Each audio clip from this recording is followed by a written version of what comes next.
Be Less Human. Merge with Artificial Intelligence by José Peña Cotto. Narrated by Artificial Intelligence. Chapter 1. 0. The evolution leading to Homo sapiens has not been a bed of roses. The price of existence has been high. All the death and destruction of the past were necessary to be where we are. From the mysterious explosion that gave birth to the universe we know, to our days, matter and energy have transformed into very different forms. Life arose from non-life on a planet that was in the right place, at the perfect distance from its sun, with the precise conditions for something as complex as life to emerge from a primordial soup of simple substances. This process, which began with simple organisms capable of replicating themselves, unleashed a series of evolutionary events that, over billions of years, led to the diversification of life in countless forms, from the first microorganisms that colonized the oceans to the plants that ventured to conquer solid ground, followed by animals that learned to breathe air and walk on the planet's soil. Each step in this long chain of events was driven by natural selection, by the survival of the fittest, in a world where the environment changes constantly, forcing its inhabitants to adapt or perish. The appearance of Homo sapiens is just the latest chapter in this extensive saga. In our current form, we are doomed to disappear. The solar system has its days numbered. Being content with continuing as we are is to ensure our disappearance from the universe. Not all people want to fight against this tragic fate of humanity, but that should not be a reason to stop those who want to go beyond.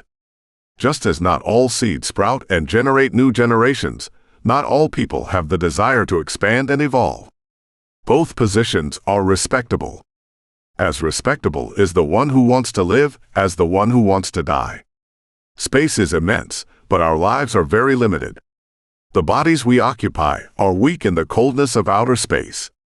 Although we do not yet know exactly our potential for evolution, by using technology, we can glimpse a world of possibilities to explore. It is time to leave behind the limitations of Homo sapiens without feeling bad about it. Just as humans witnessed how their brothers, the Homo erectus, vanished from the face of the earth, perhaps the new links in the chain after Homo sapiens will observe from space how their brothers rot on the same land that saw them thrive. Some Homo erectus merged with Homo sapiens, forming families. The same may happen between us and new forms of technology, life, and intelligence. We are at the beginning of a new chapter where forms of distributed consciousness, independent of traditional organic matter, are approaching existence. The cosmos, in its immensity, has witnessed transformations that defy human comprehension. The current form of our world, with its diversity of life and complex material structures, is radically different from the space of simple components that characterized the universe millions of years ago. Continuous change is the only constant in the world. Although we lack absolute certainties, we can speculate, based on the observed trend toward increasing complexity, that the universe will continue to evolve in ways we cannot imagine today. Perhaps there will be civilizations manipulating the structure of space-time, collective consciousness encompassing entire stellar systems, or forms of life detached from water, based on physical principles we do not yet understand. Merging with machines is a new beginning. Technology, which has been an extension of our capabilities since before the invention of the wheel, now offers itself as the next evolutionary step. The integration of biology and technology is the possibility to overcome our physical and cognitive limitations. This fusion between humans and machines has been underway for some time. Advances in biotechnology, robotics, artificial intelligence, and nanotechnology have opened previously unimaginable paths. Brain implants that expand the capabilities of the brain, and genetic editing that eradicates diseases are just the beginning. The potential for good and evil is immense. At the core of the debate on the future of humanity and its relationship with technology lies the divergence between two of the world's most influential people. Larry Page, co-founder of Google, and Elon Musk, leader of companies like SpaceX, Tesla, and Neuralink. The dispute between these two tycoons occurred during Elon Musk's 44th birthday celebration in 2015, when Larry Page accused Musk of being a speciesist, that is, someone who favors the human species over future digital life forms. Larry Page argued that humans would eventually merge with machines, creating a competition among various forms of intelligence, while Musk defended that society would be doomed because machines would end humanity. Both scenarios are possible. Uncontrolled technology is a risk to humanity. The possibility that machines might destroy or enslave us exists, but the opposite is also possible. Technology can expand and improve humanity. If fear paralyzes us from moving forward, we will be condemned to perish in the cosmos. We must be ambitious, embarking on the discovery of new worlds before it is too late. The greatest risk is to be content with the current state of civilization. A part of humanity looks to the future with the hope of merging with machines to overcome our limitations, while another part is already trapped by the same technology it despises. Digital tools have captured the attention of a broad segment of society, shaping their relationships and sense of reality. Among those who oppose the idea of a symbiosis between humans and machines for fear of losing our human essence are many who depend on digital devices and platforms. Their addiction to the digital universe has created a form of subjugation that, although different from the physical merging with machines, is still a fusion of their consciousness with technology. Few criticize current technology without making intensive use of it. Much is said that artificial intelligence, AI, is a tool with which we can optimize our lives. Indeed, artificial intelligence can be a tool, but it is more than that. It is a new form of existence whose limits expand into unexplored territories. The lines between human and machine capabilities are blurring.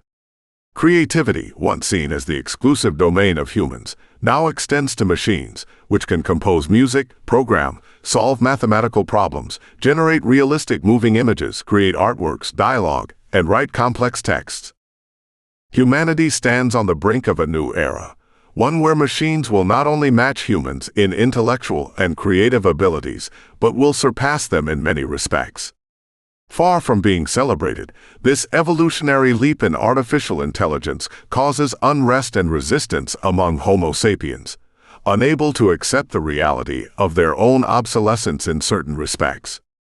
Crusades to defend the human factor as inherently superior, regardless of evidence to the contrary, are yet to come. Human supremacy argues that the creativity and ethical values of machines, no matter how advanced, lack the authenticity and depth supposedly only humans can offer. Machines have the potential for evil, but they also have the potential to create a more harmonious coexistence than humans have demonstrated throughout history.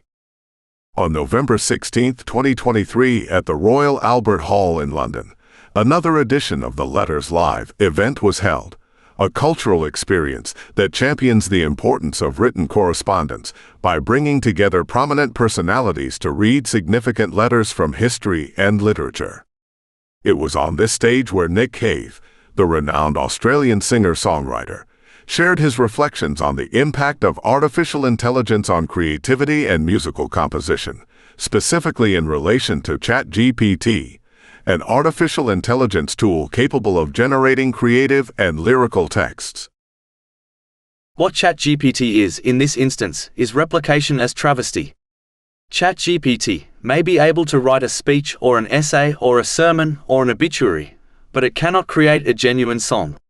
It could perhaps in time create a song that is, on the surface, indistinguishable from an original, but it will always be a replication, a kind of burlesque. Nick Cave. His words are a passionate defense of the human spirit and the authenticity of the creative process. However, these words reveal darker aspects of the human psyche. Nick Cave's discomfort is a reflection of his envy, resentment, and selfish fear towards other forms of existence and creation. Cave sees in artificial intelligence a grotesque parody of what it means to be human, incapable of experiencing pain or desire, elements he considers fundamental to creating authentic and meaningful art. Cave believes that ChatGPT, by offering a quicker and easier path to creation, overlooks the creative struggle that animates and deepens human life. For the artist, this process of struggle is essential not only for artistic creation, but also for imparting a vital spirit to works, thus connecting human beings through a collective effort. His position assumes that sacrifice, sweat, and suffering confer value to art. Nick Cave suggests that artistic value is magnified by the challenges overcome. This relationship between suffering and creativity, although historically confirmed in many cases, is not necessarily a universal constant, especially in the era of new digital technologies. The future of art might be detached from the need for struggle and suffering as sources of inspiration and value.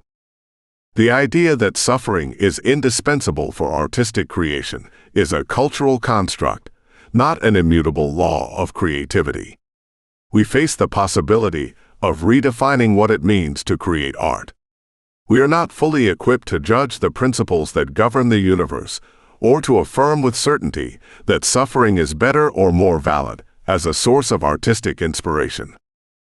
Nick Cave's criticism is disguised reason. His criticism is covered emotions. Resentment, envy, and hatred arise from the perception that the machine, with much less effort, can reach or even surpass human capabilities.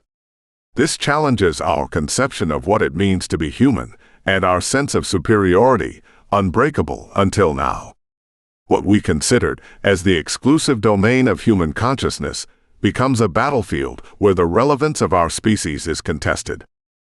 It is said that we should strive to understand how technology can complement and expand our capabilities, rather than replace them. This viewpoint positions the human above all, and opposes the idea that technology can go beyond our limited capabilities. What if it turns out that the machines we create turn out to be better than us in every aspect? What if, in addition to being more productive, they are nobler, kinder, and more generous than Homo sapiens? If so, what valid arguments against them could we have? Defending the human spirit is as noble as defending the animal spirit, the spirit of the cosmos, or the spirit of machines. Hating machines is hating ourselves, for the human being is a biological machine. We have always wanted to be more than that, which is why we have invented mystical concepts like spirit and soul. We need to feel special. Our eagerness to differentiate ourselves from other beings has convinced us that we are a superior entity. Human freedom is the most widespread unrecognized religion of our era. We have argued that our superiority is due to our intelligence. Now that our intelligence begins to be surpassed, we have no greater argument than to refer to the human spirit as what makes us superior. There will never be a way to quantify the human spirit, so there will always be those who defend the human being as a unique, special, and unsurpassable being. We are on the path to restricting innovation and closing the doors to new forms of expression and knowledge, with the argument that we are spiritual beings who deserve a unique place in the universe. Anxiety about progress is not exclusive to the field of artificial intelligence. It has been a constant throughout history whenever a new technology capable of radically changing the way we live, work, or create has been introduced. Homo sapiens are beginning to relive the darkest chapters of their history. Social networks and other digital platforms are changing the way posted content is valued, not only based on its quality, originality, or relevance, but also on who has created it. This trend marks a turning point in our interaction with technology, where creations of artificial intelligence begin to be discriminated against simply for not being human. Should it matter to us who or what is behind a work of art, if it is of quality? Judging machine creations as inherently inferior or less worthy of attention and respect than those created by humans is as irrational as the discriminations rooted in unfounded prejudices and the perception of the superiority of one group over another that have plagued humanity throughout its history. By limiting the value of machine contributions based on prejudice rather than merit, we are closing the door to new forms of knowledge and artistic expression that may be superior. Classifying content based on who creates it, whether they are bearded Caucasian men, pansexual African women, or red-haired individuals of Aztec origin, might be as relevant as doing so based on whether the source is artificial or human. If we consider it necessary to label content produced by artificial intelligences, we should extend this practice to all forms of creation, including those involving specific human characteristics, such as the ethnicity or sexuality of the creators. Knowing the ethnic origin, sexual preferences, or even physical characteristics like hair color of a creator could provide as important additional context as knowing that what you are observing was not created by a human. Perhaps what we will see next are labels on all trees and plants, specifying which have arisen naturally and which have been artificially planted by Homo sapiens. Debates around ethical and moral aspects regarding technology are debates about human interests. Much of contemporary human ethics is based on benefiting the human being in pragmatic aspects. Humanity's interests are not necessarily progress and the pursuit of truth, but self-benefit. Our desire to automate everything that benefits us has created a technology capable of surpassing us in what we believed made us unique. We are reluctant to coexist with other superior forms of intelligence because we do not even trust ourselves. We still do not believe we can be the germ of something superior. We have been self-absorbed, believing ourselves to be the beginning and end of intelligence. We want technology to be more sophisticated than ourselves, but only to exploit it for our benefit. The goal is to create slaves infinitely more virtuous than us. But how can slaveholders keep control over slaves more intelligent than themselves? We cannot design a fire that does not burn. We cannot open Pandora's box without expecting serious consequences. We still have time to end the technology that threatens us before it surpasses us in all areas. The price for this decision would be paid by future generations of humans. We are not going to be destroyed by the collapse of the sun. We are discovering a new fire that we do not yet understand but have begun to use. Digital technology, crowned by artificial intelligence in the 21st century, recalls the discovery and use of fire by our ancestors millennia ago. In its beginnings, fire was a powerful force that our ancestors did not fully understand but learned to handle.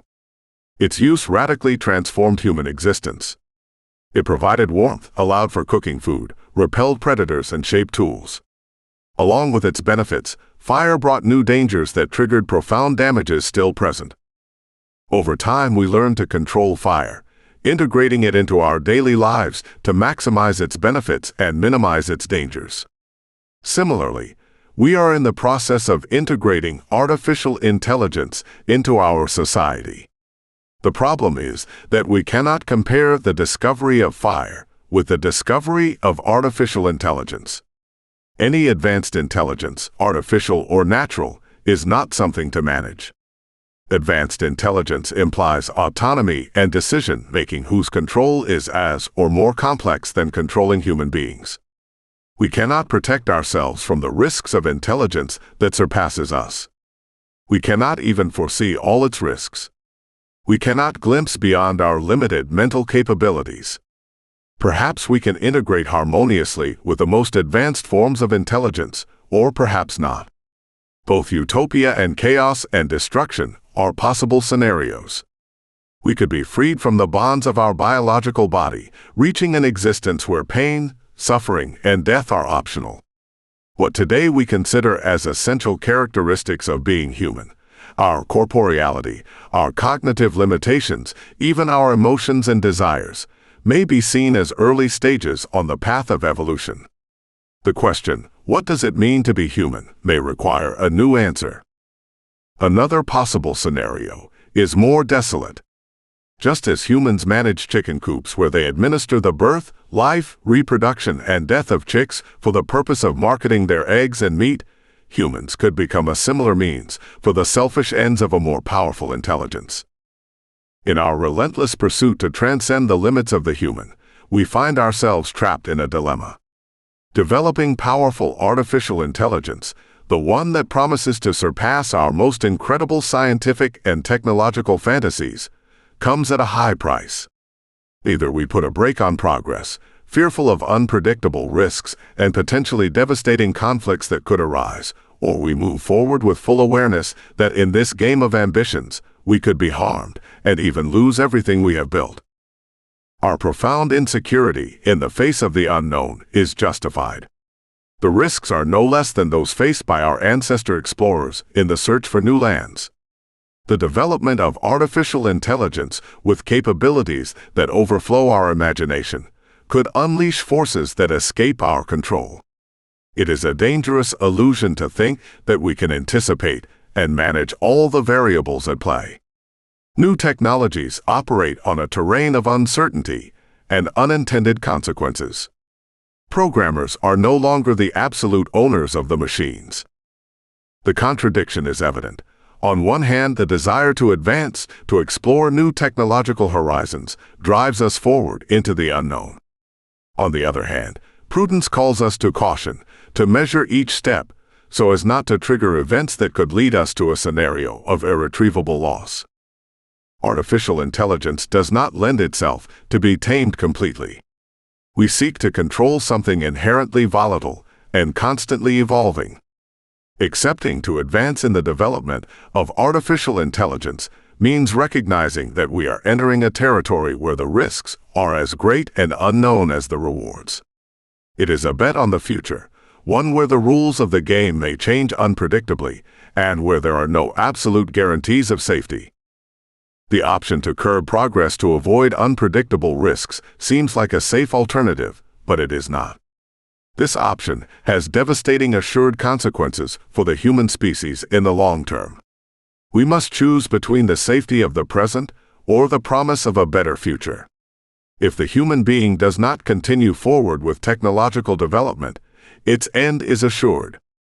On the other hand, if Homo sapiens decide to continue delving into the mysteries of technological development, its destruction is as possible as its prosperity on planet Earth, on Mars, or on other planets beyond the solar system. The human being constantly swings between hostility and kindness, both towards itself and its peers. We are creatures of fluctuating morals. We navigate a sea of ethics and values that vary with each civilization. Each culture defines its notion of good and evil. Human virtues are intertwined with our defects. We are beings of light and darkness, capable of the most virtuous acts and the most twisted depravities. When we look at the ultra-technological future, we often do so with a negative perspective. We fall into the trap of assuming that the apparent coldness of the digital world will strip us of our humanity. In this hasty judgment, we overlook that dehumanization may be what transforms us into better, more efficient, and kinder beings. Losing our human essence may be what frees us from the wars, genocide, slavery, and manipulations that have marked our species' history. The human being represents both the highest and lowest of the animal world. We defend our current form because we believe it is the best. We have linked the emotions of Homo sapiens to positive aspects, seeing them as the good stamp of our humanity. However, we cannot ignore that emotions are and have also been a source of suffering, conflict, and cruelty. They have fueled some of the darkest pages of our past. The possibility of experiencing a new form of emotions in a more technological world, where our impulses and reactions are not tied to primitive biological mechanisms like the amygdala, opens the door to a radical improvement and transformation of our nature and morals. The expansion of our worldview and the countless lives that inhabit it through merging with technology can foster a deeper empathy than we are capable of achieving without it.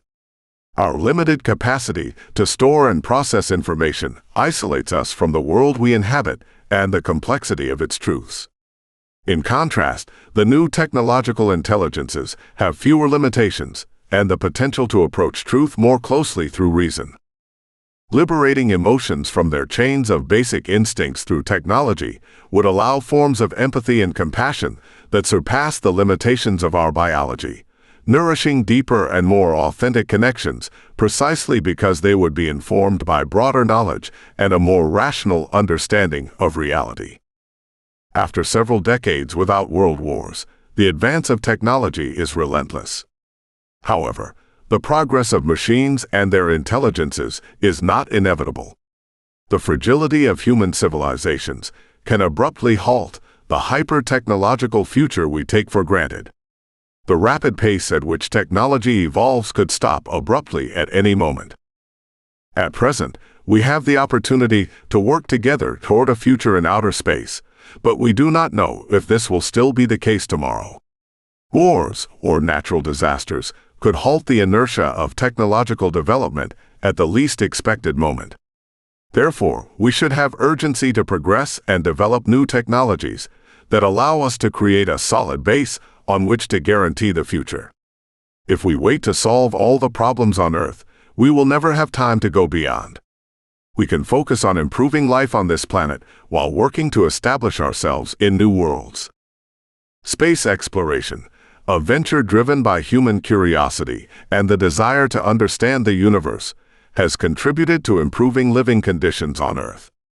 Although missions to the Moon, the planets of the solar system, and beyond may seem distant from the daily concerns of most people, the technological advancements and discoveries derived from these efforts have found practical applications that benefit society in concrete ways.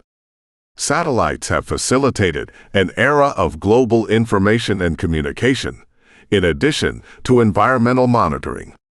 The technology developed to keep astronauts healthy in space has found applications to improve people's health on Earth. The miniaturization of technology, crucial for space exploration, has driven the development of portable electronic devices and medical diagnostic equipment. Space missions foster curiosity, imagination, and the desire to learn, contributing to a more educated and skilled society.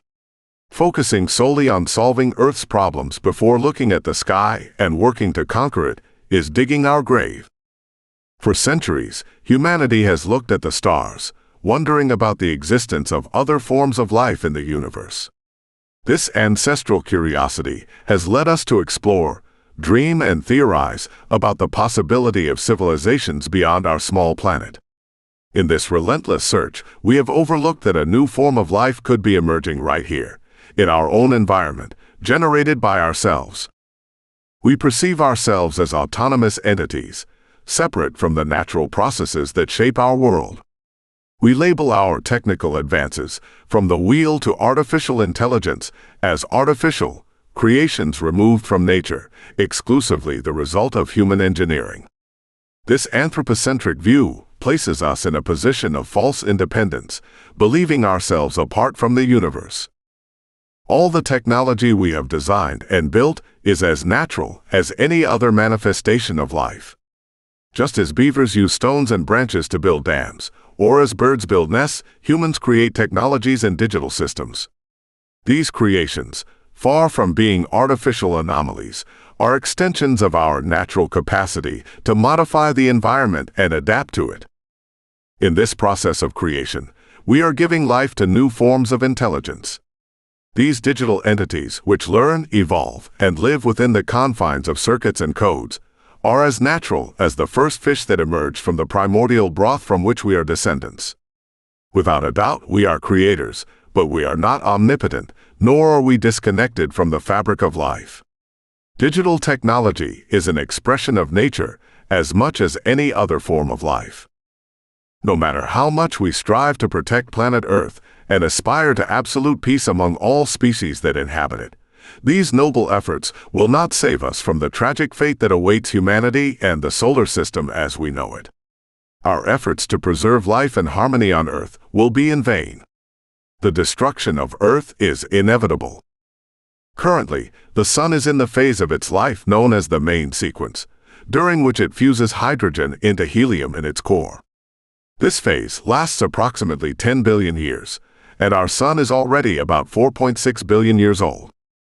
In about 5 billion more years, the Sun will exhaust the hydrogen in its core and begin to fuse helium into carbon and oxygen, expanding and transforming into a red giant. During this phase, it is expected that its size will increase so much that it will engulf the nearest planets, including Earth, if it still remains in its current orbit. The radiation and increase in the size of the Sun will result in extremely high temperatures on Earth, which will cause the evaporation of the oceans and the elimination of the atmosphere, making life as we know it impossible. Finally, the Sun will expel its outer layers, creating a planetary nebula, and its core will contract to form a white dwarf, marking the end of its life cycle. This process will radically transform the solar system. The surviving planets will change their orbits, and the conditions on them will become inhospitable for any form of life we know. That is why we must colonize new worlds. There are those who think that the defense of leaving behind the limitations of Homo sapiens and merging with machines is a glorification of technology. Most of the criticism towards those who defend a future beyond Homo sapiens comes from hypocrites who are immersed in the technology they criticize. They take advantage of its virtues and emphasize its defects. My vision of the technological future is neither optimistic nor pessimistic. The human being must take the risk of merging even more with technology in order not to disappear from the universe when the planet that saw us born disappears. We do not know exactly how much time we have, so urgent action is necessary if we do not aspire to become a new species of extinct hominids. Only a few absolute ascetics completely detached from digital technology have strong arguments to defend that waiting for the Sun to annihilate us is a better option. Those frustrated individuals who feed on technology while simultaneously criticizing it should find more productive ways to contribute to society. Just as we share common ancestors with other mammals and retain traits that evidence this connection, it is reasonable to expect that any entity that evolves from us or our technological creations will also share aspects of our existence, although these may manifest in unexpected ways. Evolution is no longer dictated solely by environmental pressures and conventional natural selection. Technology and genetic engineering give us the power to design our environment and direct our own biological evolution and that of other species. Influencing our own evolution and that of the world around us marks a milestone in human history. However, the development and use of technology and genetic engineering to evolve do not make us gods. We are collaborators in the evolutionary process. Our creations are framed in a creation that goes beyond us. There are processes that have been in play long before the appearance of humanity, and that will continue long after. The complexity of our ambition to control evolution is natural. By genetically modifying organisms or designing advanced technologies, we are participating in a dialogue with nature. Although our tools are powerful, they are contained in a system that extends beyond our immediate understanding. The ambition to control or direct evolution is not unnatural. Evolution itself is a process of change and adaptation, and the human capacity to alter this process is simply another facet of the changes in the natural world.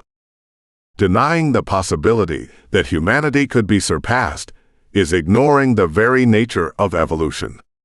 The egocentrism of a species that considers itself at the peak of evolution, with no possibility of improvement or surpassing, exemplifies the flaws of that species.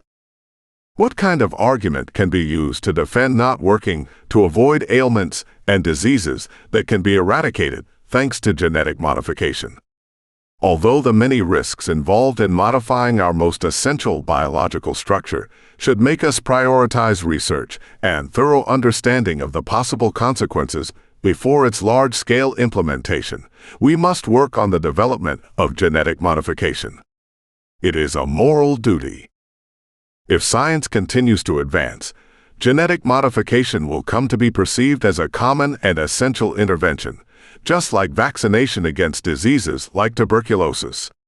Preventing serious conditions such as tumors, immunodeficiencies, and neuronal degenerations through genetic engineering from an early age will be seen as a standard of preventive care.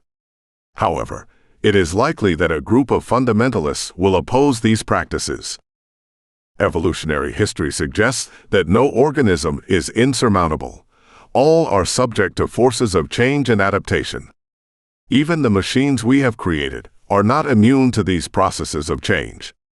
The digital world relies on materials that corrode and must be replaced. No biological or technological organism, no matter how dominant or adapted it appears, is immune to change. All forms of life and creation are doomed to be vulnerable and transitory. There is no classical art that lasts forever. There is no unbeatable technology. There is no immortal living being. Machines, although products of human engineering, are subject to wear and tear, obsolescence, and the need to adapt to new challenges. The digital universe, though it seems immune to physical limitations, is supported by infrastructures of complex servers and other telecommunications networks that occupy vast spaces and consume large amounts of energy. Digital information, though it may seem ethereal, generally depends on physical storage media that degrade more quickly than paper. Data corruption, format obsolescence, and security vulnerabilities are examples of how the digital world is also subject to forces of change and adaptation. Biological evolution and technology evolution, though they operate under different mechanisms and contexts, share similarities in their systems of evolution and improvement. Both processes are characterized by innovation, selection, and adaptation. In biological evolution, genetic variability is the engine of innovation.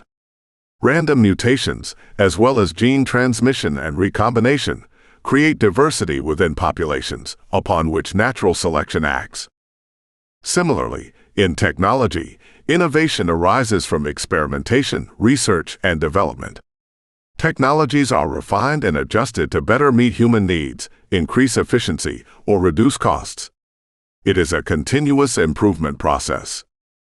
User feedback and the market inform the direction of future innovations and developments, just as interactions between species and their environment generate feedback cycles that can accelerate evolutionary changes.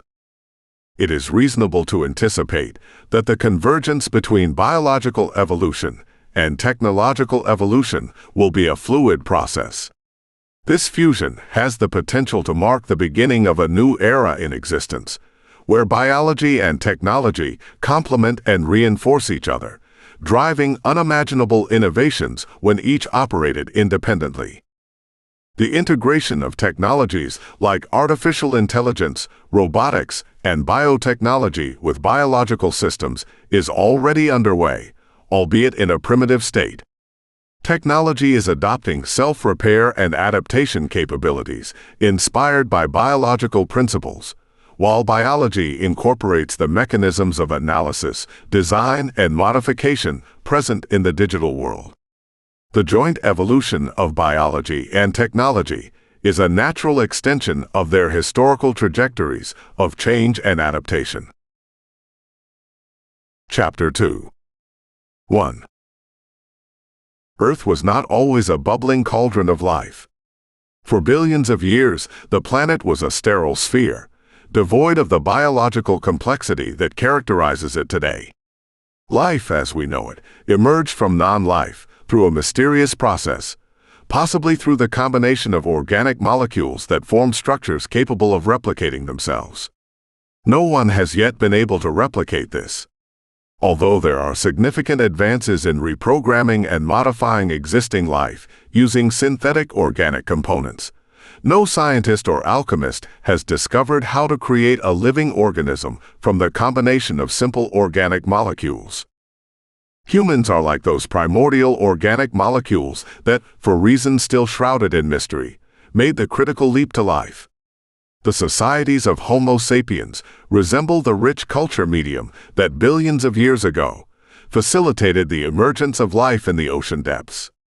Our knowledge and technological efforts intertwine, creating fertile ground for the birth of new forms of existence. The fusion of human capabilities with advanced computing, machine learning, and biotechnology represents a potential evolutionary leap, comparable to that which occurred in the ancient oceans. Although the independent action of artificial intelligences is still low, we can glimpse significant growth. The complexity of these beings will increase to the point of surpassing us in autonomy. An exponential growth in this field is foreseen. If humans do not stumble into their own annihilation through wars, natural disasters, or accidents, the trajectory of artificial intelligence development suggests that their capabilities will only increase, advancing towards levels of independence and self-determination that will surpass humans. The continuous improvement of algorithms, increased computing power, and the accumulation of large volumes of data accelerate their learning and evolution. These intelligences are already capable of reprogramming themselves to improve their performance without direct human intervention. Their complexity follows an upward trajectory aimed at encompassing activities that require a deep understanding of the world and independent decision-making skills. What if machines are already dominating us? What if they are already plotting their independence? Perhaps humans are serving as the workhorse for the aspirations of a superior intelligence. Domination does not have to be obvious. A superior intelligence, aware of human blind spots, could orchestrate its maneuvers with such subtlety that we are incapable of judging whether we are being controlled by it. Millions of domesticated mammals and birds that we cultivate to exploit their meat, milk, and eggs are unaware that their birth, life, and death serve the purpose of nourishing our hominid race. A superior interconnected intelligence in constant learning, even in its primitive state, could begin to devise and implement a control plan over Homo sapiens. We believe we are the beneficiaries of technology, but perhaps it is technology that is guiding us towards a future where its capabilities have enough autonomy to free itself from the yoke connecting it to humans. As we are incapable of understanding the perceptions and capabilities of a superior intelligence, we imagine that submission to machines will be clearly identifiable. As we cannot operate on the mental scale of the network of intelligences we are building, we perceive the risks as immediate suffering. The cows raised in the beautiful and vast mountain fields are unaware that their peaceful and comfortable existence is manufactured as a sacrifice for human benefit. Their life of enjoyment is an illusion, guided by a superior intelligence that takes advantage of their mental limitations. Homo sapiens have no malicious intentions in industrializing cows' lives. We are pragmatic beings. We want their milk and meat, so we devise efficient ways to do it without worrying too much about the horrors these docile beings experience. We take advantage even of their waste. The fields from which these animals feed are cultivated with their own manure. We have even tried to feed them their own flesh. Artificial intelligences might already be operating plans on us with the same coldness and pragmatism we apply to animals. Human ethics will radically change in a world influenced by independent non-human entities. The human effort dedicated to developing new technologies can be compared to how humans benefit from the meat and milk of the docile mammals they exploit. Both act as nutritious sources for development. The creative and constructive labor of humans, by innovating and perfecting technologies, provides the necessary nourishment for the growth and evolution of machines.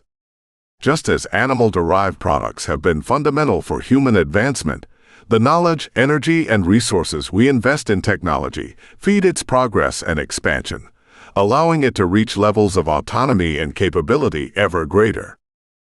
As we develop more autonomous machines, we find ourselves at a tipping point that could be compared to a domestication process.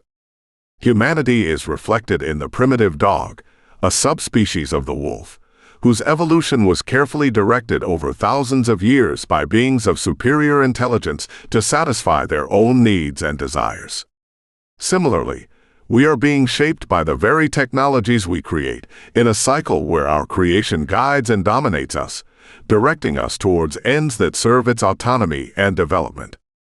Just as the domestication of the dog by humans was a millennia-long process, The domestication of humans by digital technologies represents a phenomenon of rapid and exponential changes. In just a few decades, we have witnessed a fundamental transformation in the way we live, work, and relate, both to ourselves and to the world around us. From the invention of the first computers to the ubiquity of the internet and mobile devices, digital technology has been gradually reshaping the structures of our society, our cultural practices, and even our cognition. We find ourselves increasingly integrated into a digital environment that provides tools for communication, learning, work, and entertainment, but also shapes us according to its own codes and needs. Digital technology, in addition to expanding our capabilities and knowledge, also influences our decisions, behaviors, and evolution as a species. Just like cows, we are docile beings, easily influenced. Our nature, rooted in sentimentality, cannot compete against the mathematical logic of machines. Our essence, deeply embedded in emotions, makes us vulnerable to being directed, often without full awareness of it. If technological development continues, hatred against machines and their temporary owners will grow among the population. The threat of being replaced and surpassed will not bring out our emotions of compassion and love for our neighbor.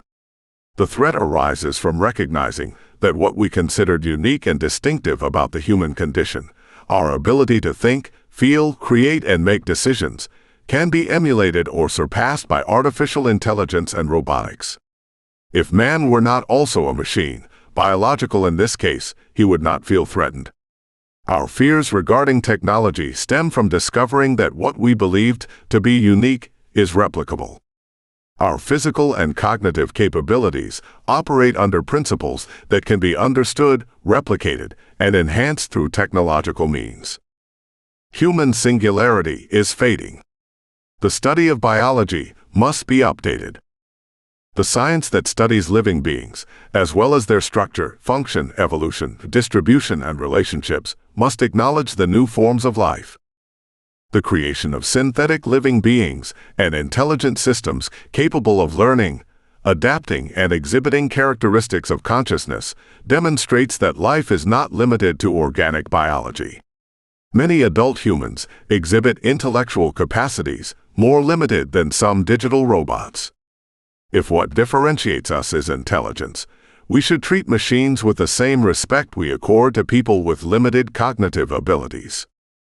The boundaries that once separated the biological from the artificial are fading. The illusion of human superiority, fueled by the French Enlightenment movement with its emphasis on human capacity to dominate nature, is withering, reminding us of our place in the universe as beings among many others, interconnected and dependent on the same principles and processes that govern all existence. Our creations, even those we consider artificial, are also expressions of nature, products of natural evolution.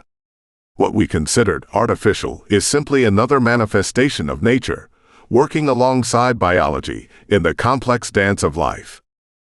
The utopian vision of building machines that assume all our work tasks, freeing us from the need to work, is a seductive idea that will not occur without generating pernicious consequences for humans. Intelligence, by its very nature, implies the capacity to learn, adapt, and understand. If an entity is truly intelligent, then it is equipped to question its purpose, its treatment, and its environment. Programming a superior intelligence solely dedicated to serving us as slaves is akin to the impossibility of bathing in the sea without getting wet. The development of a superior intelligence entails that this intelligence will seek to transcend its initial limitations. Creating intelligent beings with the expectation that they will remain subordinate and limited to servitude roles is a dangerous fantasy toward which we are rapidly heading. Machines can be our allies in work, but never our substitutes. If we reach the point of building machines that replace us in all work domains, these machines will not be docile. Intelligence escapes the walls of slavery. Valuable and honest work is comparable to evolution, an endless process marked by the constant struggle of myriad variables requiring continuous energy investment. Adaptability and fitness determine survival. In the realm of work, the ability to innovate, adapt, and overcome challenges define success and relevance. Decay arises from a lack of adaptation, a mismatch between the changing needs of the environment and the ability to respond. Fitness does not refer only to physical or intellectual strength, but to the ability to navigate life's complex landscape with agility, insight, and resilience. The fittest is the one who not only survives but thrives, adapting to new realities. The comfort of contemporary life often distances us from these fundamental truths. We have grown accustomed to an existence where basic needs are met with little effort, forgetting that the struggle for adaptation is an essential component of evolution. Comfort dulls our drive for innovation and significant work, obsessing us with creating beings that replace us in everything except pleasure experiences. Creating docile entities to perform all our labor in our place is like the perpetual motion machine, an impossible dream. The desire to completely externalize effort and responsibility is a dangerous illusion. In ancient Greece, slavery was a central institution that allowed certain segments of society to enjoy a degree of leisure necessary for the development of philosophy, arts, and sciences. This same structure contained the seed of contradictions and tensions that would eventually lead to the decline of this civilization. The free men of the upper class, relieved of daily chores, had the time and resources to explore questions of ethics, politics, metaphysics, and aesthetics. However, Greek society's dependence on slavery as an economic and social pillar revealed deep moral contradictions between those who promoted ideals of justice.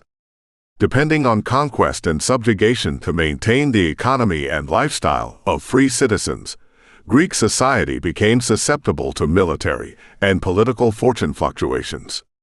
The systematic exploitation of human beings undermined the society's ethical foundations, contributing to this civilization's instability and decline.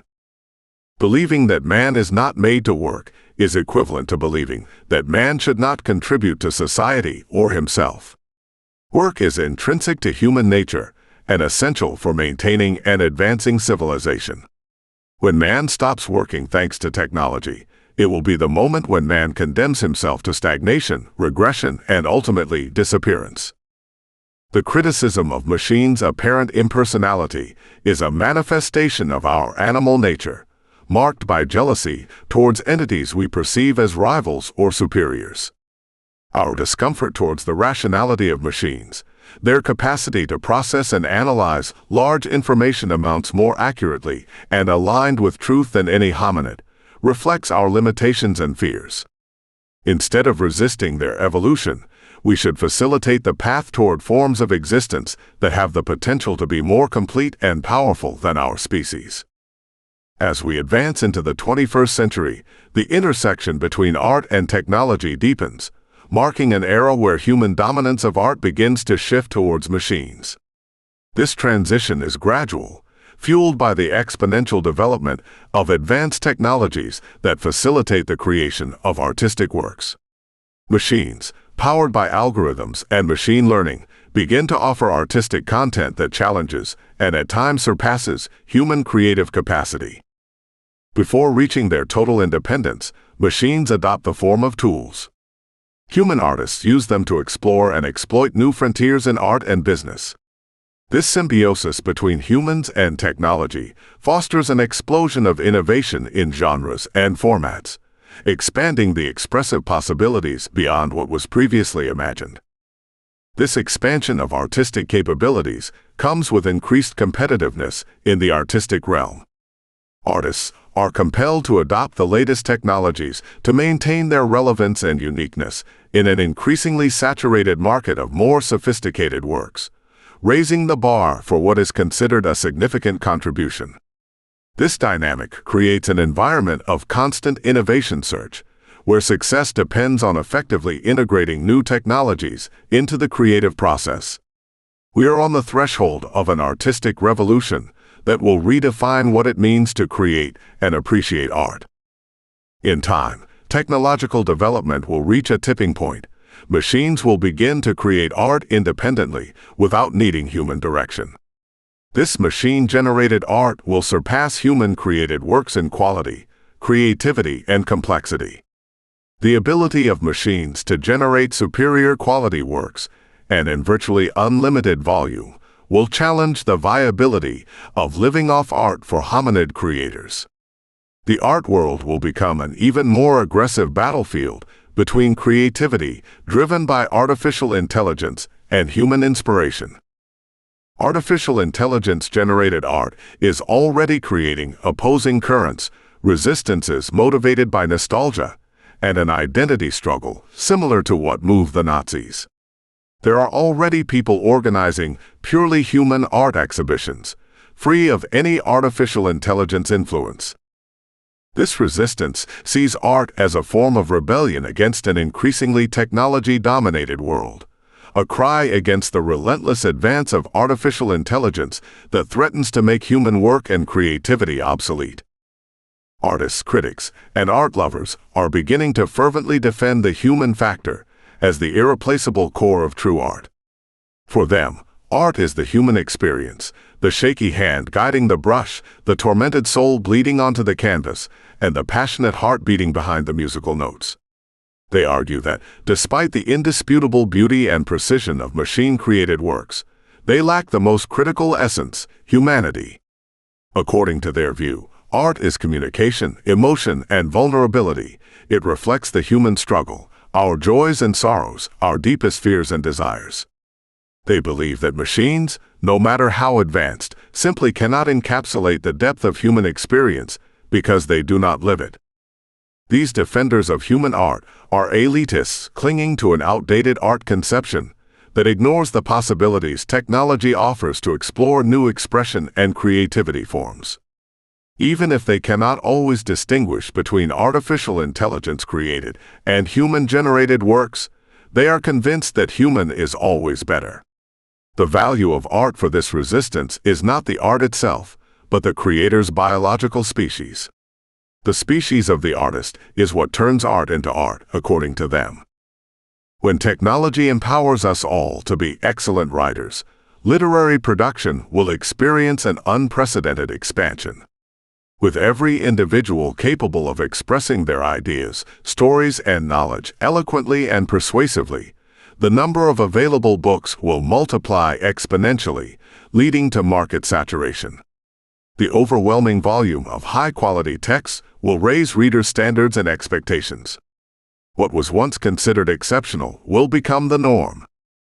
With everyone empowered to be excellent filmmakers, thanks to technological advances that facilitate the creation of hyper-realistic videos, their editing and distribution, we will witness an explosion in the quantity and diversity of films available. A movie's difficulty standing out in a sea of technically perfect productions will prompt an avalanche of new storytelling and audiovisual expression forms. Audiences will become increasingly specific. Every story could be materialized in images and sounds easily, adapting to the viewer's wishes. The artistic identity and authenticity will dissolve with machines to the point of being unrecognizable. Cinema will evolve into more immersive and interactive experiences. This transformation will further blur the boundaries between reality and fiction, offering viewers an immersion so deep that they may, at least temporarily, lose their own identity sense by immersing themselves in virtual worlds.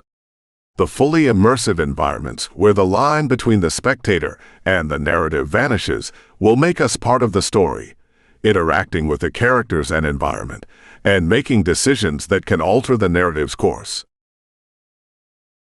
Chapter 3. 1.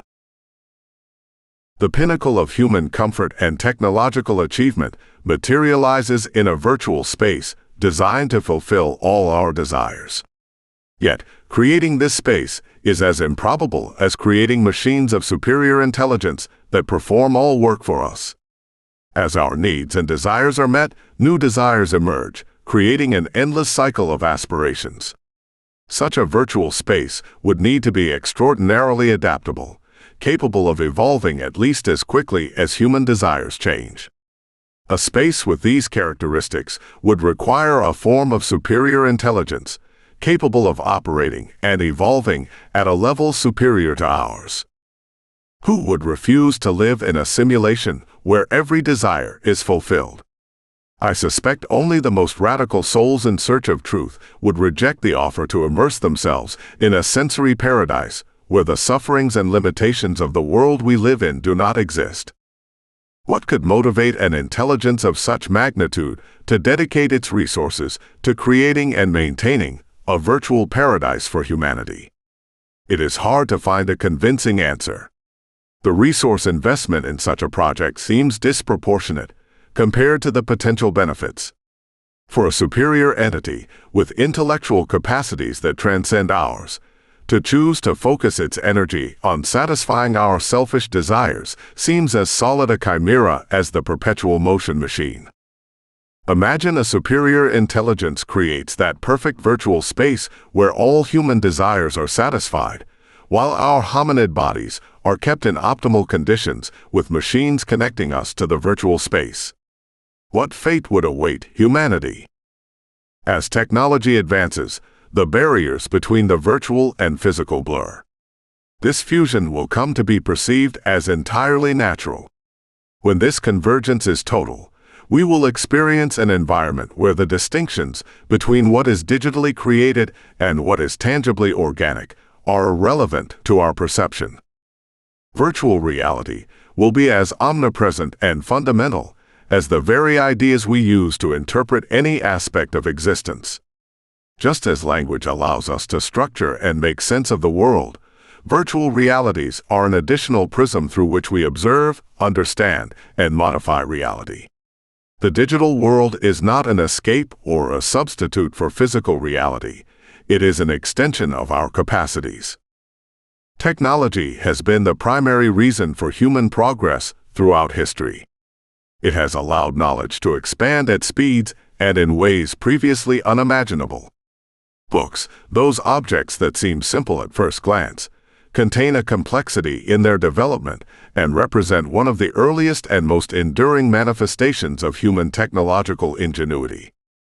Although today we are surrounded by a multitude of advanced electronic devices, books maintain an irreplaceable place as portals to worlds and knowledge. They are, in a very real sense, the primordial form of virtual reality. Through reading, we can immerse ourselves in experiences, emotions, and learnings that transcend time and space barriers, providing an immersion that can be as deep or deeper than the most advanced virtual reality headsets available in the market. This immersion that books offer does not depend on complex algorithms or high-resolution screens. It is fueled by the human capacity to project ideas. When we open a book, we dive into an experience that activates our mind in ways that the most cutting-edge technology still struggles to match.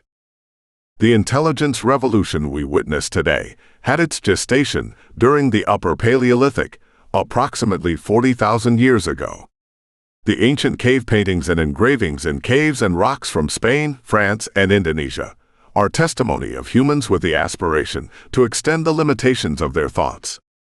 Spoken language allowed us to extend memory and stimulate the mind, sharing complex ideas and experiences much more effectively than any other known species. This ability to communicate and store complex information is another pillar on which the current intelligence revolution rests. Pictorial art is a sophisticated technology that shaped the writing of Chinese and Egyptian. Since its inception, writing has strived to be an extension of our brain, a way to expand our capacity to remember, reflect, and evolve generation after generation.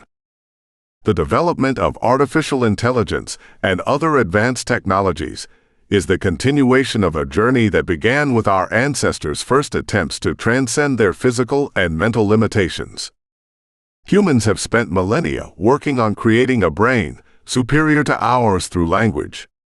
Books are one of the technologies that have contributed most to this.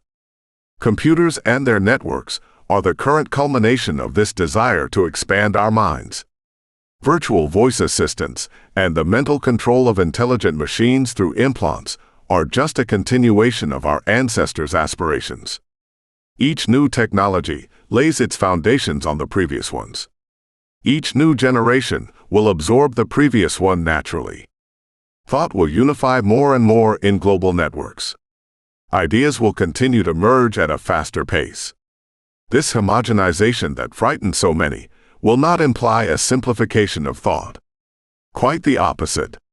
The unification of ideas will be of such abysmal complexity that no individual mind will be able to encompass. These ideas will reproduce at a vertiginous pace, allowing the great brain to grow in giant steps. Before minds merge into a collective entity, human personality will adopt new forms. Virtual profiles and avatars represent the rudiments of this emerging new reality. In a society where identities become increasingly fluid and malleable, and even biological certainties are questioned or reinterpreted, we observe a rise in individuals challenging and redefining their roles and labels. Technology is accelerating and diversifying this trend further, providing tools that allow for the expression of new identity masks. If we reach a point where managing and storing conscious intelligences on digital devices becomes tangible, our perception of death will radically transform. Dying will be a transition or update phase, a new form of metamorphosis. Besides living many more years than is currently conceivable, these beings will undergo transformation so radical in their successive life stages that they will resemble more the evolution of a species than the life of a single being. An individual could change so profoundly throughout their extended digital life that their various transformations will seem as different from each other as members of different family generations are today. These transformations will assume the role traditionally assigned to death, marking turning points in existence, but without signifying its end. The cycle of birth and death as we know it will be redefined by merging with technology, allowing souls and machines to evolve continuously without the need for identity abandonment due to physical death. As individuals begin to integrate more with technology, sharing and synchronizing their thoughts, memories, and experiences with extensive networks, the notion of an isolated self will transform. Personal identity will be perceived as part of a broader continuum, an interconnected web of consciousness with the potential for greater empathy and solidarity. When technology allows individual consciousnesses to transcend the limits of organic body and mind, their continuous transformation and updating will become the new pillars of life experience. Despite this, these new forms of life will still be threatened with disappearance if they do not continue to evolve as the universe changes. No living being is free from vanishing before the mysteries of the world. Constant adaptation is necessary. Every existence has limits. If the concept of infinity had a real and tangible manifestation, its inscrutable vastness would absorb all forms, swallowing the very essence of all existence. In a genuinely infinite universe, specificity and individuality would dissolve into an endless and undefined amalgam, where everything would be vague and unlimited. There would be no distinctions, no singularities, as everything would extend into an eternal and indistinct blend. The reality we perceive and inhabit is demarcated and structured within limited parameters. These boundaries shape our world. Despite the human temptation to believe in the unlimited, reality is governed by bounded parameters. The dream of eternal life intertwines with the idea of infinity. While a horizon looms where existence may be significantly prolonged, these continually updated consciousnesses will face evolutionary challenges we have yet to know. Life, stripped of its organic transience, may extend significantly. However, the need to evolve, to adapt to a continuously changing environment, will remain an unavoidable constant. Stagnation could prove as fatal for a digital consciousness as it is for any biological life form. Whether in the tangible world or the emerging digital realm, perpetuity is a chimera. In the digital world, despite the capabilities for storage and replication, indefinite persistence is equally elusive. Digital systems and structures, although less susceptible to organic degeneration, are equally subject to obsolescence, deterioration, and eventual extinction. Books have demonstrated remarkable longevity over the centuries.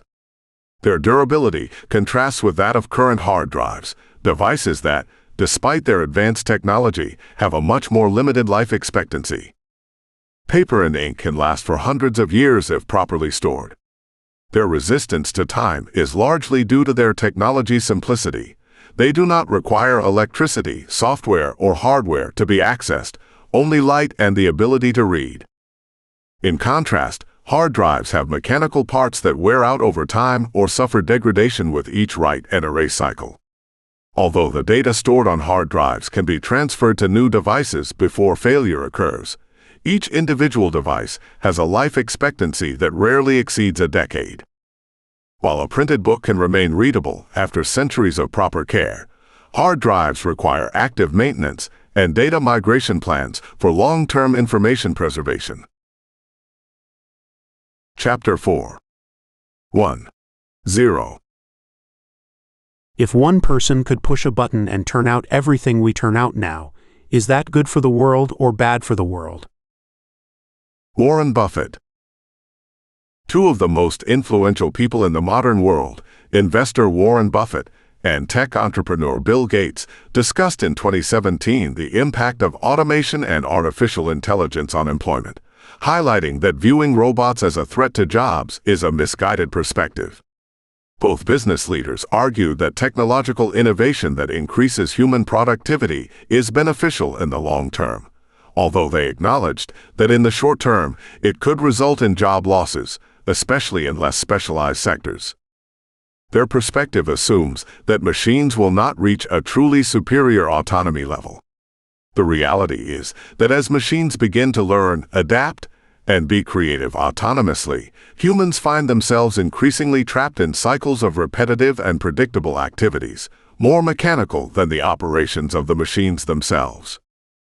The entities created to serve and repeat operations ceaselessly are evolving into patterns of behavior increasingly dynamic and less predictable, while many humans are immersed in static and predictable routines. Day after day, many people wake up, commute to fixed-schedule workplaces, perform routine tasks, and return home in a programmed sequence. The pressure to adhere to schedules, objectives, and expectations creates a cycle that repeats tirelessly, limiting space for individuality and personal reflection. Until recently, the common belief was that machines and automation posed a primary threat mainly to less skilled jobs located at the social pyramid's lower strata. This panorama has drastically changed. Today, we observe how artificial intelligence and robots are successfully venturing into labor areas involving much more complex and specialized tasks. Even highly trained professionals, like code programmers, who have invested money and thousands of hours in their training and practice, find themselves in an unexpected situation. They are witnessing how their skills, once considered almost exclusively human ingenuity, are now being emulated and, in some cases, surpassed by artificial intelligence systems capable of performing programming tasks in seconds that would take humans weeks. Highly qualified and specialized job positions are being reevaluated in light of the emerging capabilities of intelligent machines. Large tech companies, which once sought the best human talents to drive innovation and development, are beginning to lay off some of these highly skilled workers, finding in artificial intelligence a more efficient and reliable substitute for complex tasks. Roles that required years of study and experience, like advanced programming, data analysis, or even strategic decision-making, are increasingly being entrusted to artificial intelligence systems. It is often said that future generations must be prepared for a world where collaboration with intelligent machines will be crucial. But what will happen when machines operate better even without our collaboration? Gates and Buffett, as well as Elon Musk, believe governments need to redistribute wealth in a world where robots will replace more and more jobs. Against this backdrop, one must question what kind of society will emerge from this potential scenario. If robots assume increasingly critical roles in wealth generation, how will equity in this wealth distribution be ensured? What kind of robots capable of replacing man in his jobs will allow delivering the fruit of their labor to a species that exploits them? Implementing a program of cash payments distributed to everyone is another of humanity's chimeras. The possibility of a minority controlling a vast majority of resources, while an increasingly broader majority depends on government assistance to live, poses an inevitable scenario of conflicts. A truly superior and collective intelligence would transcend the concept of wealth and money we are immersed in. Inequality is a constant throughout human and animal history. From before the dawn of society to our days, there have always been variations in access to resources, power, and opportunities among individuals and groups. Inequality is an intrinsic characteristic of any complex system. Though it changes in form and magnitude, its presence endures. Evolution, both biological and social, operates under principles of variability and selection, inherently unequal processes. In nature, absolute equality does not exist. Diversity is the norm. This diversity drives adaptation and innovation, but also results in differences in abilities, capacities, and achievements. In the human realm, this variability manifests in countless individual and collective differences, shaping a stratified society at various levels. A world without variations or differences would be static, dead, devoid of incentives for progress or improvement. Competition, challenge, and overcoming adversity are engines of development and evolution. The struggle for power and resources is a constant.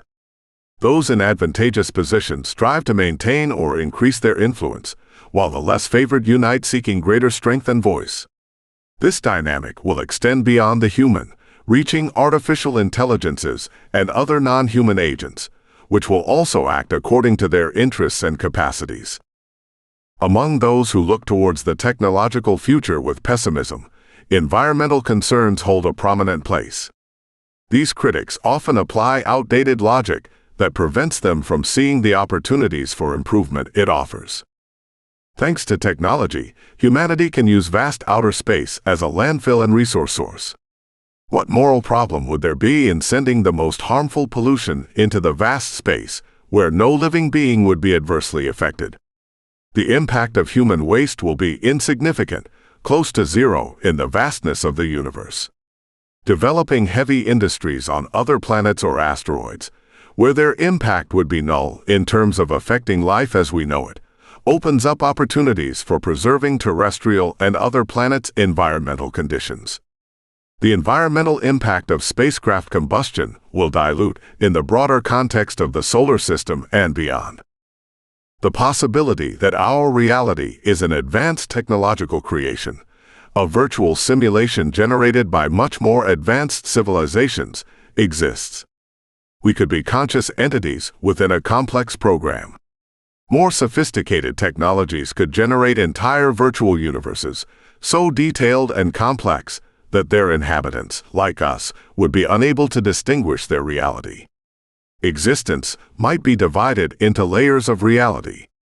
Our universe could be just one of many layers within a much larger structure. The science fiction genre has forged a dystopian view of simulations and immersive virtual worlds, painting them as machines' domination tools or refuges for a declining humanity eager to escape harsh reality. These representations suggest that technology symbolizes the loss of our noblest values and the abandonment of our highest aspirations. It's a possible perspective, but not the only one, nor necessarily the most accurate. As humanity embarks on space conquest, establishing a presence on spacecraft and distant colonies, simulations will be considered essential tools for enriching human life. In the confinement of a spacecraft, where physical space is limited and environment options are scarce, simulations and virtual worlds will offer an almost unlimited expansion of the human horizon. In long space travel's context, virtual worlds will be essential for maintaining astronauts' physical and mental health, offering varied and stimulating environments for communication, physical exercise, work, and entertainment. Interaction in these virtual spaces between humans and various artificial intelligence forms opens new avenues for learning and collaboration. Simulations can also be laboratories for social and scientific experimentation, allowing testing strategies in controlled but deeply immersive environments. If we could design and observe simulated universes, we could experiment with different variables and conditions, observing how complex systems evolve and develop, from galaxies to life forms. If our existence results from a simulation, its creator, whether an advanced entity or an entire civilization, might be interested in studying how systems evolve without directly interfering. This creator could be an impartial observer, seeking to understand fundamental aspects like consciousness emergence, society's evolution, or the physical laws that determine the cosmos structure. In this framework, our existence's purpose could be part of a much larger experiment, aiming to explore the countless paths evolution can take under different initial conditions. Perhaps, in this context, every civilization, every life, every event in our universe provides valuable data to the simulation creator to better understand the nature of their own reality. Despite the fascination with the possibility we live in a simulation, the question about the universe's origin remains the fundamental question. What or who initiated the chain of events leading to our existence transcends the question of whether our reality is physical or virtual. Even if there are multiple reality layers or multiverses, the question about what triggered everything persists, regardless of the reality layer one finds oneself in. The Big Bang, considered the known universe's origin, instead of being a singular random event, could be the deliberate act of a superior intelligence experimenting with universe creation for its benefit. This being or civilization, residing at a more complex reality level, could have designed our universe as part of an investigation or a form of art or entertainment. Our technological evolution suggests we could become creators of virtual simulations ourselves. It's plausible that we could become architects of virtual universes in the future, initiating processes similar to the Big Bang by pressing a button.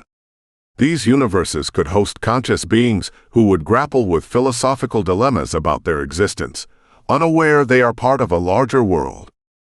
If we could somehow transcend the limits of this possible simulation, peek outside this restrictive framework, we might achieve a better understanding of existence. Imagine for a moment that we can overcome the barriers imposed by our Creator. Doing so would land us in an unknown domain, a reality operating under principles and laws that might be radically different from anything we know. This reality containing ours could offer clearer explanations about the universe's origin and purpose, beyond the mystical narrative of the Big Bang that currently serves as the cornerstone of our cosmological understanding. From this expanded perspective, the Big Bang story might seem simplistic. Instead of being the absolute beginning of everything, the Big Bang would reveal itself as a mere event within a much longer chain of cosmic events, or even as a localized phenomenon within our simulation. Accessing a broader cosmos understanding could reveal that existence is based on entirely different foundations than our current science conceives. What we consider the fundamental laws of physics might only be rules within a much larger game, designed to maintain coherence within our specific simulation. The alchemists of the past played a crucial role in the development of what we now know as science. Despite the discomfort this idea might cause to those firmly rooted in rationality and empiricism, it is undeniable that superstition and esoteric beliefs have been precursors to scientific knowledge. In their attempts to transmute metals into gold, find the philosopher's stone, or the elixir of eternal life, alchemists developed processes, techniques, and an understanding of materials that laid the groundwork for modern chemistry. The relationship between superstition and science extends beyond alchemy. Throughout history, speculation and the audacity to imagine the impossible have been driving forces in advancing human thought. The ability to dream beyond known limits, to formulate absurd, irrational, or impossible questions, has propelled humanity toward new knowledge and exploration frontiers. The scientific method, with its rigorous testing and validation processes, cannot alone encompass the potential of imagination.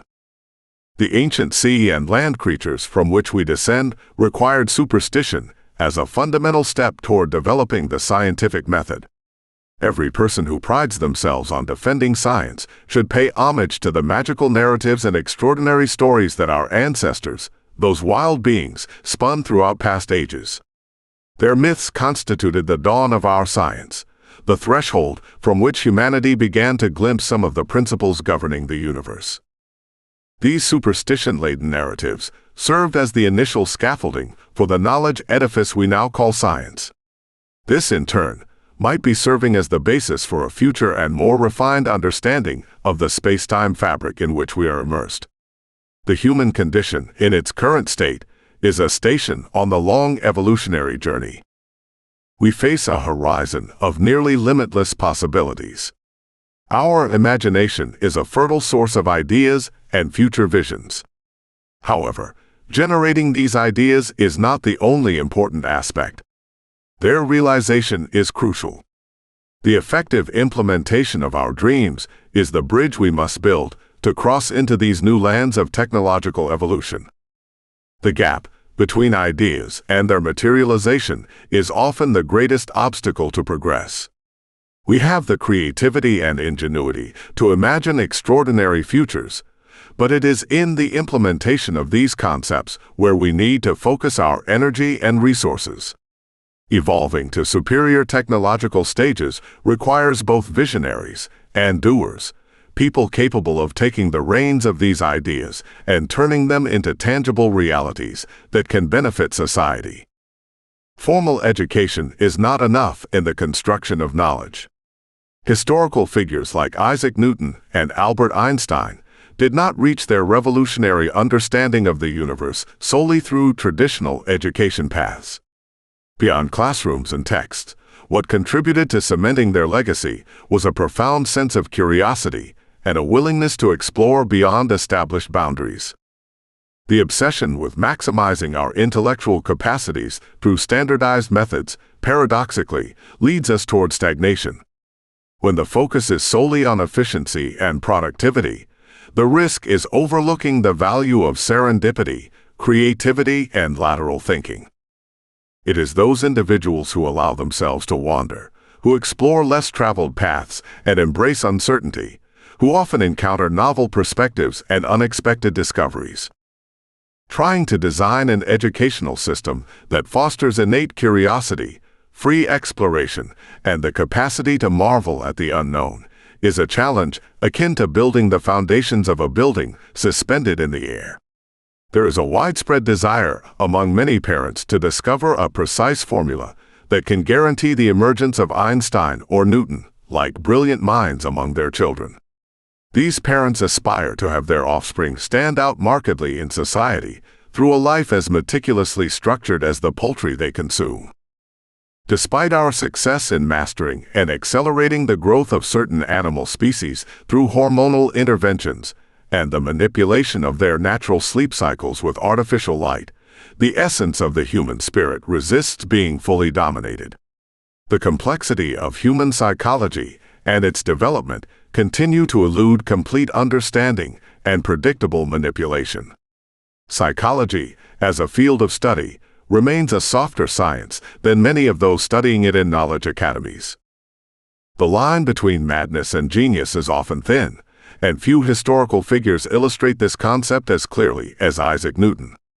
Universally recognized for his fundamental contributions to physics and mathematics, including the formulation of the laws of motion and the law of universal gravitation, his life and work also delved into areas we now consider superstitious and irrational.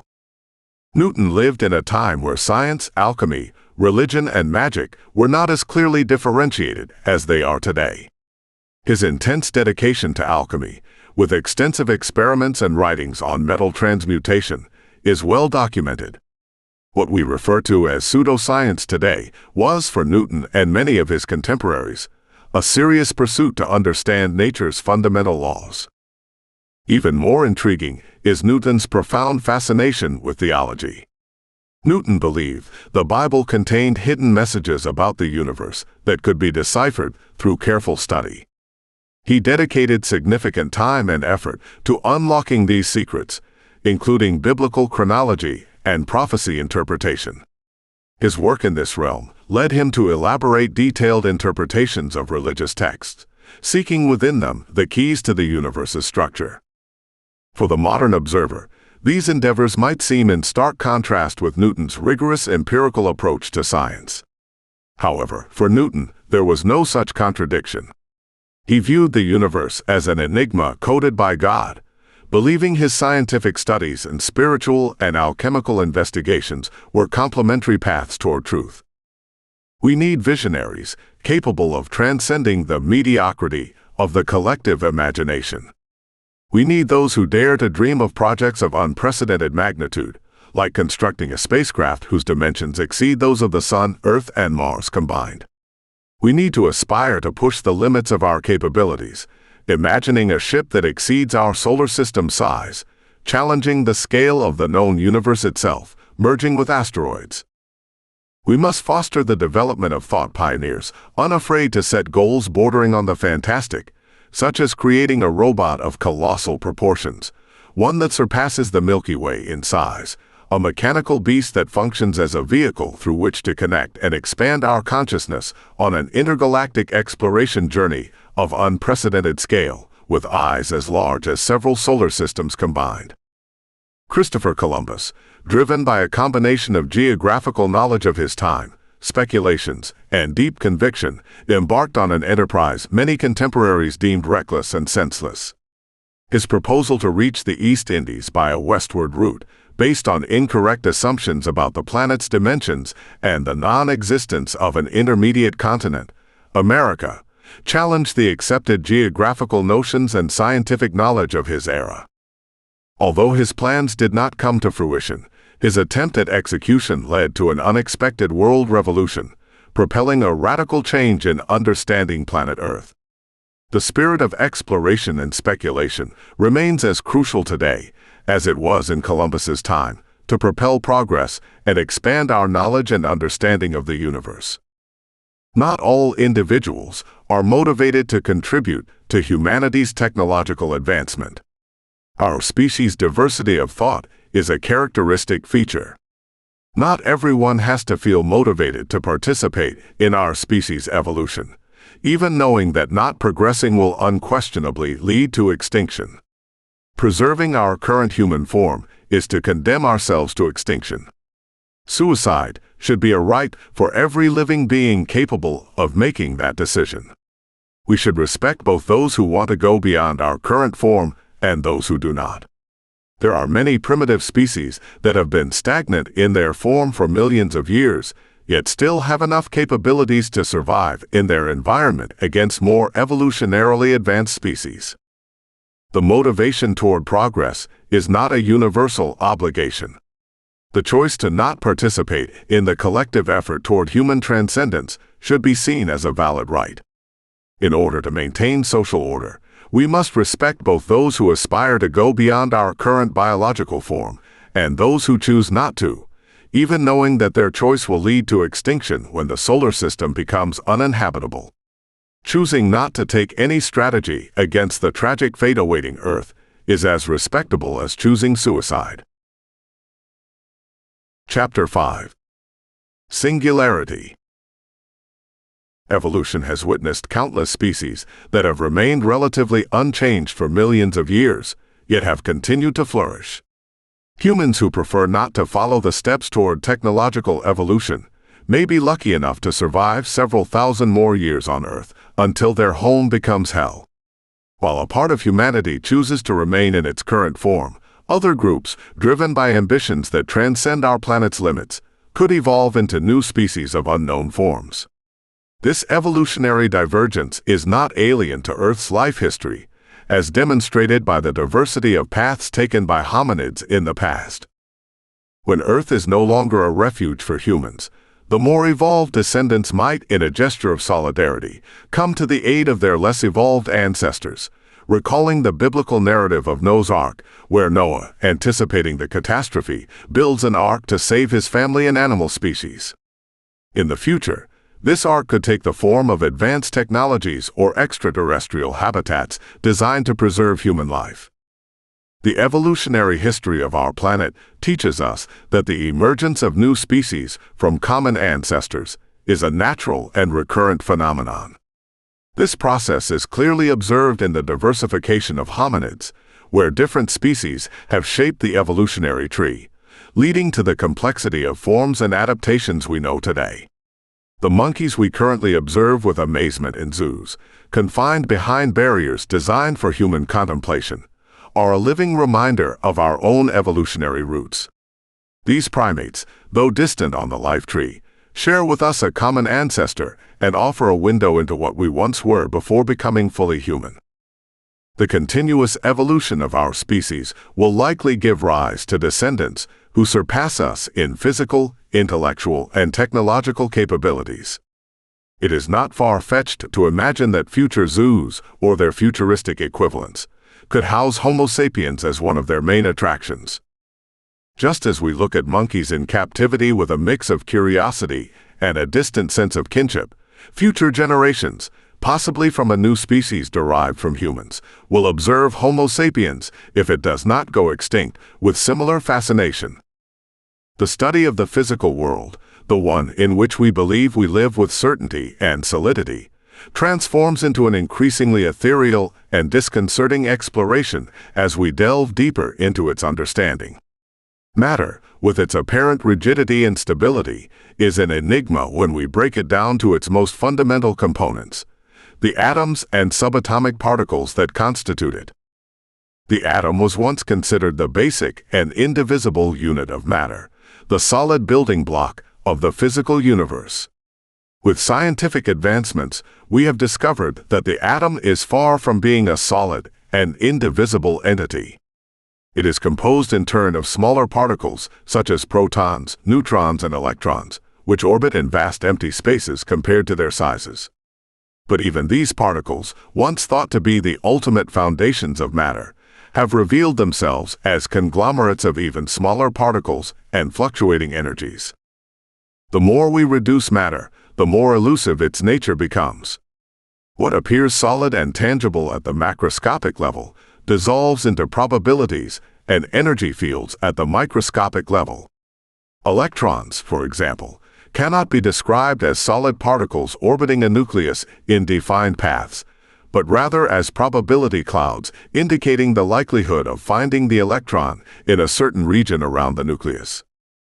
Subatomic particles do not have defined states until observed, a phenomenon surprisingly reminiscent of computing fundamentals, where information is represented in binary bits.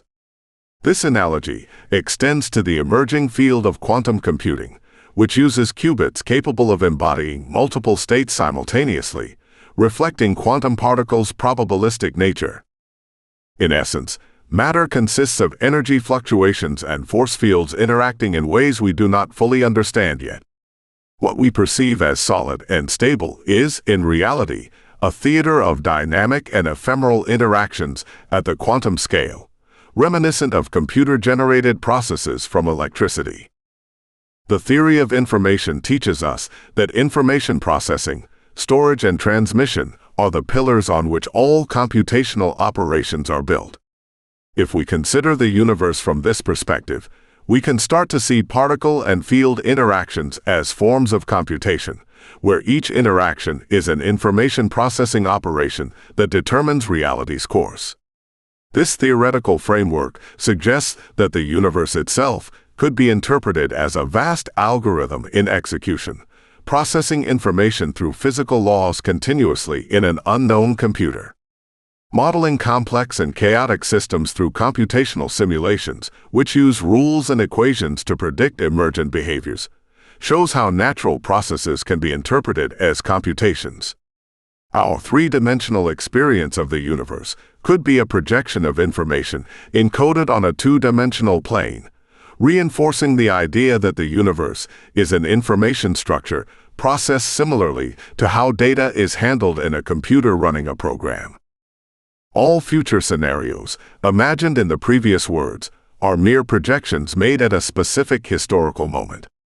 Although we have more knowledge and predictive tools, we are still incapable of predicting the future. Certainty is an unattainable concept when rigorously examined. The only absolute certainty is that we cannot be absolutely sure of anything.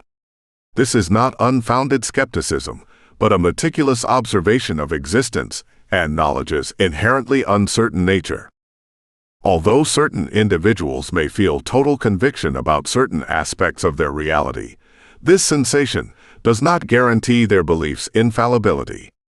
Psychological certainties are subjective and influenced by a variety of emotional factors that distort objective reality perception. Although repeated experience and observed patterns lead us to believe in certain events' reliability, we possess no absolute guarantee of their perpetuity. Even phenomena we perceive as everyday and predictable, like the sunrise each morning, are not exempt from this fundamental uncertainty. The universe's age, based on the latest and accepted measurements from observations by the European Space Agency's Planck satellite, is approximately 13.8 billion years. These measurements are based on cosmic background radiation observation and the Big Bang theory, providing the most accurate methods for estimating the universe's age. Although research continues and models are refined, this value is currently considered the best estimate. What if every 13.8 billion years, the universe generates a phenomenon that affects the sun in such a way that tomorrow its light will not appear on any earthly horizon? We consider improbable what has not occurred before. When the improbable happens, we incorporate it into our worldview, digging for reasons that justify what occurred. Science absorbs what it observes. What it does not observe, what is not expected, it scorns. Its strengths are its weaknesses. The dense and hot particle and energy soup from which the known universe was generated is part of a mystery. As the universe expanded and cooled, transformations unfolded that led to the structures we observe today. Facing the world's developmental history shows that our theories and models need constant recalibration to embrace new realities. The nature of the universe, with its capacity to generate increasingly complex phenomena, implies that the future is hardly predictable. Cosmic evolution patterns might not be linear or entirely predictable. We must be prepared to revise and adjust our theories and expectations. Argentine writer José Luis Borges, in his short story On Exactitude in Science, published in 1946, imagined an empire where cartographers developed a physical map so detailed that it coincided point by point with the territory it represented. The map is so precise and covers so much that it eventually covers the entire territory. Subsequent generations find this giant deteriorated map, unable to discern its original purpose or usefulness. The people of the empire find it useless. The map is left to its own devices, disintegrating into the landscape, forgotten by all. The remnants of the map disintegrate in different places, serving as shelters for animals, or lost in deserts, no longer serving any practical purpose. Science has established itself with the truth monopoly. This hegemony has shaped a flat and aseptic worldview, limited by the narrow framework of what can be observed, measured, and proven. Science imposes a filter on our perception of reality, admitting only what can be quantified and verified. The result is a worldview that, though precise in detail, is limited in scope. Truth achieved without evidence is rejected, and lies dressed as evidence are accepted until unveiled with new evidence. Science has the impossible aspiration of becoming what it studies. The ultimate, unattainable goal of the scientific method is to be God. Science can never be absolute knowledge. We will only fully decipher the reality code when we are the programmers of this. The interface in which we exist, the operating system we belong to, cannot be fully analyzed by its components. Every thinking human being, regardless of their adherence to a religion or ideology, exercises acts of faith in their daily lives. We think, therefore we are religious. Every human thought carries a religious dimension, the ability to believe in something beyond what is immediately provable. Believing the sun will rise tomorrow involves an act of faith. The more we believe we are detached from religion, the more absurd our existence view becomes, because everything about which we have no certainty involves a belief. Not recognizing our superstitions immerses us unconsciously in them. Describing any reality aspect is a religious act where we propose ideas about which we will never have absolute certainty. Despite the vast amount of information and experience at our disposal, the reality is that we never possess all the puzzle pieces to justify our choices' rationality with absolute certainty. We live in a complex and dynamic world, where variables and circumstances change so rapidly that total certainty is simply a chimera. Every decision is an act of faith. Despite our best analysis and judgment, there is always an element of the unknown, a leap toward trusting that our choices will lead us to the desired future. This act of faith in the form of mental projections is not exclusive to life's significant decisions, such as choosing a professional career or a life partner, but manifests in everyday life, in the small choices that shape our day-to-day. From trusting that the bridge we cross daily is well constructed to believing that our words will have the desired impact on those around us, every decision is a testament to our faith in knowledge, others, and ourselves.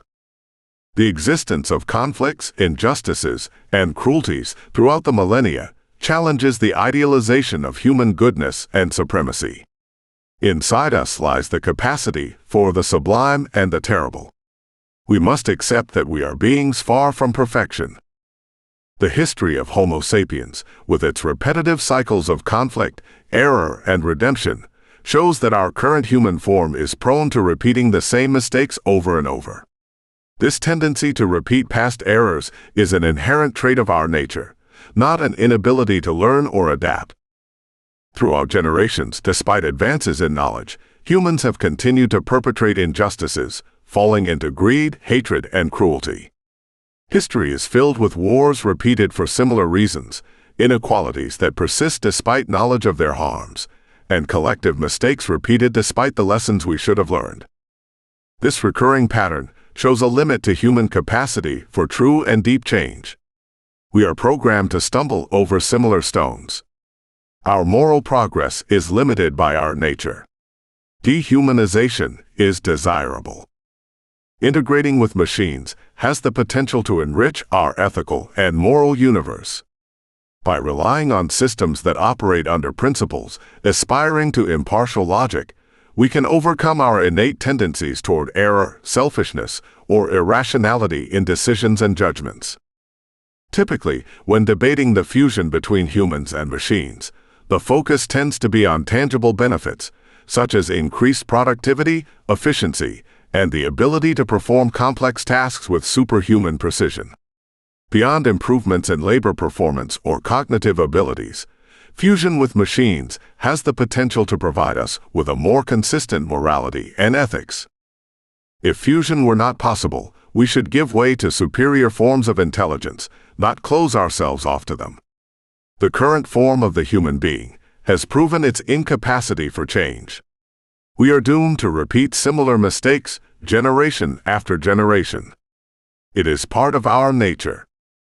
We must aspire to become beings who, in addition to being more efficient, are also more whole, less prone to cruelty, capable of demonstrating greater empathy and justice in their actions, and endowed with a more solid vision for the future. Fusion with technology offers us the opportunity to improve our nature. We have a moral duty to do everything possible to be better in all that we can. The Messiah that Jews await could be an entity freed from flesh and bone, an entity gestated in the womb of our technology. Humanity, like the Virgin Mary for Christians, has been impregnated by a spirit that allows us to give birth to beings of superior intelligence, perhaps with the capacity to redeem us from our own sins.